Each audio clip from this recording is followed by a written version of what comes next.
Hello student, आप सभी कैसे हैं। तो दोस्तों आज की वीडियो में जो हम बात करने वाले हैं वो जेईई मेन 2026 के बारे में बात करने वाले हैं। यहां पर स्टूडेंट का बहुत ज्यादा डाउट आ रहा था कि सर जो 2026 की है वो एग्जाम डेट दोस्तों क्या रहेगी, क्योंकि जितने भी फ्रेशर स्टूडेंट आते हैं उनको यही नहीं पता है कि इसमें कितने अटेम्प्ट आपको जो है जेईई में मिलेंगे। ठीक है, इसके बाद आपका एग्जाम कब कब आपका एग्जाम कंडक्ट किया जाएगा, कब आपका सेशन 1 का एग्जाम होगा, कब आपका सेशन 2 का एग्जाम होगा।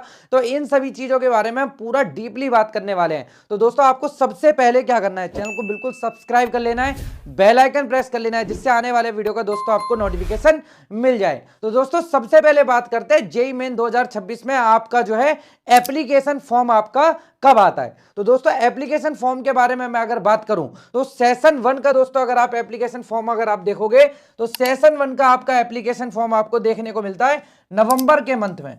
नवंबर के मंथ में आपको ये आपका एप्लीकेशन फॉर्म देखने को मिल जाएगा, लगभग मिड ऑफ नवंबर में आपको ये मिल जाएगा। ठीक है, इसके बाद इसमें लगभग दोस्तों आपको जो है लगभग 1 मंथ का टाइम आपको इसको फॉर्म फिलअप में मिलता है। इसके बाद दोस्तों बात करते हैं सेशन 2 का फॉर्म फिलअप के लिए। तो सेशन 2 के लिए आपको जो है लगभग मैं बात करूं तो 1 फरवरी के आसपास से आपका जो है वो स्टार्ट हो जाता है फॉर्म फिलअप होना। 1 फरवरी से आपका फॉर्म फिलअप दोस्तों स्टार्ट हो जाता है। तो 1 फरवरी से बात करूं तो 1 फेब से ही आपका जो है फॉर्म फिलअप स्टार्ट हो जाता है। लास्ट ईयर भी ऐसा ही हुआ था। तो दोस्तों आपको पता लग गया कि आपके जो है 2 ही अटेम्प्ट जो है आपके जेईई में कंडक्ट किए जाते हैं। एक होता है सेशन 1 आपका कंडक्ट किया जाता है जनवरी में, ठीक है, और सेशन 2 आपका कंडक्ट किया जाता है अप्रैल में। तो इस चीज को बिल्कुल आप जो है ध्यान रखना। जितने भी स्टूडेंट 2026 की तैयारी कर रहे हैं तो वो बहुत सारे स्टूडेंट के मन में डाउट रहता है कि सर हम अपनी तैयारी कहां से करें। तो इसके लिए मैं आपको बताना चाहूंगा, जितने भी स्टूडेंट हैं जो 2026 को लेकर तैयारी कर रहे हैं, 2026 में एग्जाम देंगे, उनके लिए एक बहुत बड़ी अनाउंसमेंट है दोस्तों। फिजिक्स वाला ने अपने बैचेस को लॉन्च कर दिया है दोस्तों। जो भी स्टूडेंट क्लास 11th में है उनको अर्जुना जेईई 2026 आपको मिलेगा, जिसमें आपको उदय बैच फ्री मिलेगा और इसके ऑल अपकमिंग वर्जन आपको जो है दोस्तों वो फ्री मिलने वाले हैं। इसके साथ दोस्तों आपको अर्जुना जेईई 2026 आपको हिंदी में भी दोस्तों मिलने वाला है। Class 11th plus JEE mains plus advance के लिए दोस्तों आपको ये मिलेगा। यहीं पर आपको 2026 के लिए लक्ष्य बैच, जो क्लास 12th में स्टूडेंट है, इनको परिश्रम बैच दोस्तों जो है फ्री मिलेगा और इसके ऑल अपकमिंग वर्जन जो है दोस्तों इसके साथ आपको फ्री मिलने वाले हैं। ये सेम बैच आपको जो है हिंदी में भी अवेलेबल है, लक्ष्य जेईई हिंदी 2026। यहीं पर दोस्तों प्रयास जेईई 2026 की बात करूं जो ड्रॉपर के लिए है, इसमें भी ऑल अपकमिंग वर्जन फ्री रहेंगे और सेम बैच आपको जो है प्रयास जेईई हिंदी में भी आपको मिलेगा 2026 के लिए। दोस्तों इन बैच में दोस्तों आपको जो है लाइव लेक्चर्स मिलते हैं, hand written notes, regular test, DPP with video solution, 24/7 आपको जो है डाउट सॉल्यूशन मिलता है। इसके साथ आपको जो है free all India test series दोस्तों आपको मिलती है। इसके साथ दोस्तों आप जो है इनके मॉड्यूल भी आप देख पाओगे, मॉड्यूल भी आप ले सकते हो अर्जुना जेईई 11th के लिए, 12th के लिए और लक्ष्य और प्रयास जेईई आपको जो है ड्रॉपर के लिए दोस्तों आपको मिल जाएगा।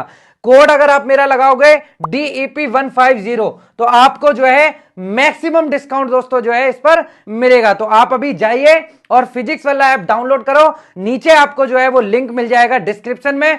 कोड अब बिल्कुल भी आप लगाना ना भूले, DEP 150। इसके बाद दोस्तों बात करते हैं कि आपका जो है कितना मार्क्स आपको टारगेट करके चलना पड़ेगा। तो दोस्तों जो भी स्टूडेंट जनरल कैटेगरी से है वो मिनिमम से मिनिमम में अगर बात करूं तो लगभग 220 मार्क्स को आप जो है बिल्कुल टारगेट करके चलिएगा। इसके बाद बात करते हैं ओबीसी ईडब्ल्यूएस की। तो मैं ओबीसी ईडब्ल्यूएस के लिए बात करूंगा तो 190 200 के आसपास मार्क्स का टारगेट करके चलें आप।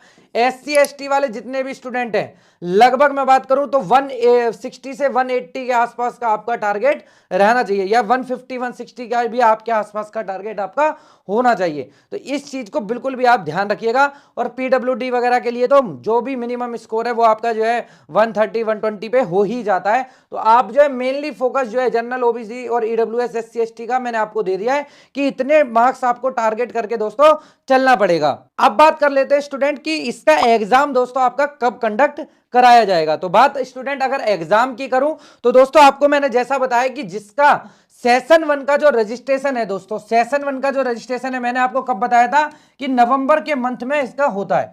दोस्तों इसका एग्जाम कब कंडक्ट कराया जाता है, तो मैं बात करूं कि जब से आपका कोरोना खत्म हुआ है, ठीक है, कोरोना पेंडेमिक आपका जब से खत्म हुआ है, जब से एक ही एनटीए एक ही पैटर्न पर चल रहा है कि लास्ट वीक ऑफ जो है, मैं बोल सकता हूं लगभग 26 जनवरी के आसपास ही इसका एग्जाम जो है दोस्तों कंडक्ट कराया जाता है फर्स्ट सेशन का। जैसे मैं बात करूं 2023 में तो ये स्टार्ट हो गया था 24 जनवरी से। बात करूं 2024 या 25 में बात करें तो भी ये सेम डेट के आसपास ही आपका एग्जाम जो है दोस्तों स्टार्ट हो गया था। तो मैं यहां पर लिख सकता हूं कि जनवरी के लास्ट जनवरी में आपका जो है ये एग्जाम दोस्तों कंडक्ट कराया जाता है। सेशन 2 की दोस्तों मैं बात करूं, जिस दिन आपका जो है एग्जाम खत्म होता है जनवरी फर्स्ट अटेम्प्ट का, उसके नेक्स्ट डे ही आपका जो है फॉर्म फिलअप स्टार्ट हो जाता है। तो 1 फरवरी में मान सकता हूं, यहां भी सेम आपको लगभग 1 महीने का समय मिलता है फॉर्म भरने के लिए। एग्जाम की बात करूं तो अप्रैल के फर्स्ट से ही एग्जाम आपका स्टार्ट हो जाता है, 1 अप्रैल, 2 अप्रैल या मैक्सिमम 3 अप्रैल। बात करूं आज जो वीडियो शूट कर रहा हूं, इस ईयर भी आपका जो है 2025 में 2 अप्रैल से एग्जाम आपका स्टार्ट हो गया था। 2, 3, 4, 7, 8 और 9 तारीख को बीटेक बी आर्क वालों में 9 तारीख को आपका और 8 तारीख को आपका सिर्फ सेकंड शिफ्ट में ही आपका एग्जाम हुआ है। तो इस चीज को आप याद रखिएगा कि सेशन 2 का जो एग्जाम है वो उसका फॉर्म फिलअप फरवरी में, और एग्जाम जो है 1 अप्रैल से ही या 2 अप्रैल में बोल सकता हूं, या आप यहां लिख दीजिएगा 1 वीक ऑफ अप्रैल में आपका जो है एग्जाम स्टार्ट हो जाता है। ठीक है, यहां पर अब बहुत सारे स्टूडेंट के डाउट होंगे कौन कौन से स्टूडेंट है सर जो जेईई मेंस का ये एग्जाम दे सकते हैं।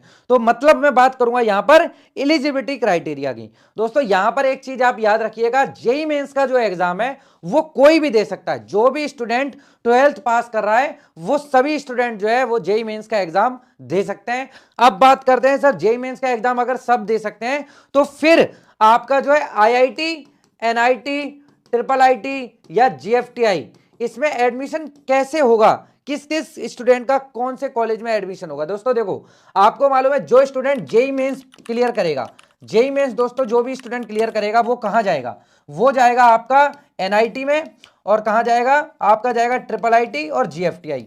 ठीक है, क्योंकि दोस्तों जो भी स्टूडेंट जेईई मेंस क्लियर करेगा अगर वो एडवांस निकालेगा, जेईई एडवांस निकालेगा, वो कहां जाएगा, आईआईटी जाएगा। अब बात करते हैं स्टूडेंट, तो जेईई मेंस का एग्जाम सभी स्टूडेंट दे सकते हैं, ये बात आप सभी को क्लियर हो गई।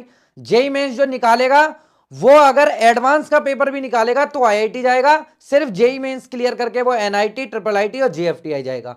यहां तक आपको क्लियर हो गया। अब बात करते हैं कि जेईई मेंस के पेपर में बैठ कौन स्टूडेंट सकता है, तो मैंने बताया कि सभी स्टूडेंट बैठ सकते हैं। दोस्तों आपको जेईई मेंस क्वालिफाई करने के लिए, ठीक है, तो यहां पर आपका 12th में जो है किस कैटेगरी का 75% होना चाहिए, किसका, जर्नल, ओबीसी और ईडब्ल्यूएस। ठीक है स्टूडेंट, यहां पर जो स्टूडेंट है 12th में जिसका 65% आ रहा है वो है एससी और एसटी के स्टूडेंट। ठीक है, तो यहां पर एक चीज समझ में आनी चाहिए कि 75% जनरल, ईडब्ल्यूएस और ओबीसी, 65% एससी और एसटी, ये चीज आपको समझ में आ गई। इसके बाद स्टूडेंट, जितने भी स्टूडेंट है, क्योंकि आपको मालूम है कि सीबीएसई बोर्ड में 75% आप सभी स्टूडेंट का आ जाता है, बट जो स्टूडेंट स्टेट बोर्ड में उनके लिए एक क्राइटेरिया और होता है, तो ये क्राइटेरिया होता है टॉप 20 परसेंटाइल का। टॉप 20 परसेंटाइल जितने भी स्टूडेंट हैं आपके स्टेट में, या तो उनका आपका जो है टॉप 20 परसेंटाइल आपका होना चाहिए। यहां पर दोस्तों मैं अटेम्प्ट की बात कर लूं तो जेईई मेंस के लिए आपको 3 अटेम्प्ट मिलते हैं। ठीक है, जेईई एडवांस के लिए आपको 2 अटेम्प्ट मिलते हैं। ठीक है, जेईई एडवांस के लिए आपको 2 अटेम्प्ट मिलते हैं, जेईई मेंस के लिए आपको 3 अटेम्प्ट मिलते हैं। जैसे अगर आप फर्स्ट पहली बार एग्जाम 2025 में दे रहे हो तो 26 मिलेगा और 27 मिलेगा। यहां पर अगर जेईई एडवांस का एग्जाम आप 2025 में दे रहे हो और तो 26, आपको 2 ही अटेम्प्ट मिलेंगे, इस चीज को आप ध्यान रखिएगा। बाकी स्टूडेंट अगर आपका कोई भी डाउट रह गया है इससे रिलेटेड तो आप मुझे नीचे कमेंट बॉक्स में जरूर कमेंट करिएगा, आपको जो है मैं उस डाउट को क्लियर करने की बिल्कुल कोशिश करूंगा। चैनल पर पहली बार आए जरूर सब्सक्राइब कर ले, वीडियो अच्छा लगा हो तो लाइक जरूर करें। धन्यवाद दोस्तों।